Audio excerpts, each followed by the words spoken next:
بسم اللہ الرحمن الرحیم۔ ایک عورت کے خوف نے توبہ کرا دی۔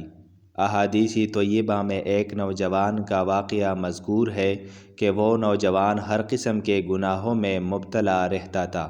چنانچہ ایک دفعہ اس نے کسی عورت کو گناہ کرنے کے لیے 60 روپے دیے، لہٰذا وہ عورت بیچاری محتاج اور حاجت مند تھی۔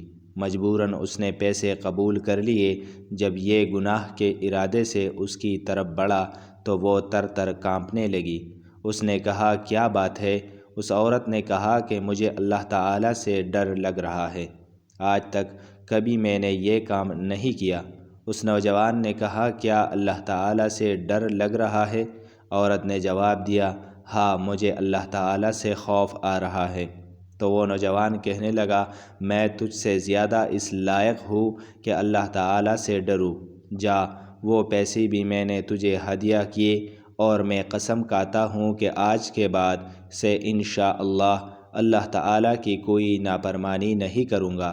تو اس عورت نے اس کو بھی توبہ کروا دی۔ وہ خود بھی بچ گئی اور اس کی وجہ سے یہ بھی بچ گیا۔ اور اس نے قسم کھا لی تھی کہ میں زندگی بھر کوئی گناہ نہیں کروں گا۔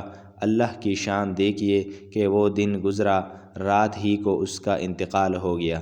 سویرے لوگوں نے دیکھا کہ من جانب اللہ اس کے گھر کے دروازے پر لکھا ہوا تھا کہ یہ بخشا ہوا ہے۔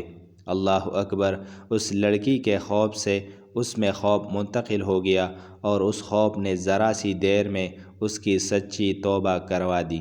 حضرت نبی کریم صلی اللہ علیہ وآلہ وسلم نے فرمایا، توبہ کرنے والا تو ایسا ہوتا ہے کہ جیسے کوئی گناہ ہی نہ کیا۔ اللہ تعالیٰ کا ارشاد ہے، ترجمہ: آپ میرے ان بندوں سے کہہ دیجئے جنہوں نے اپنے جانوں پر ظلم کیا کہ اللہ کے رحمت سے مایوس نہ ہو، اللہ تعالیٰ سارے ہی گناہ معاف فرما دیں گے۔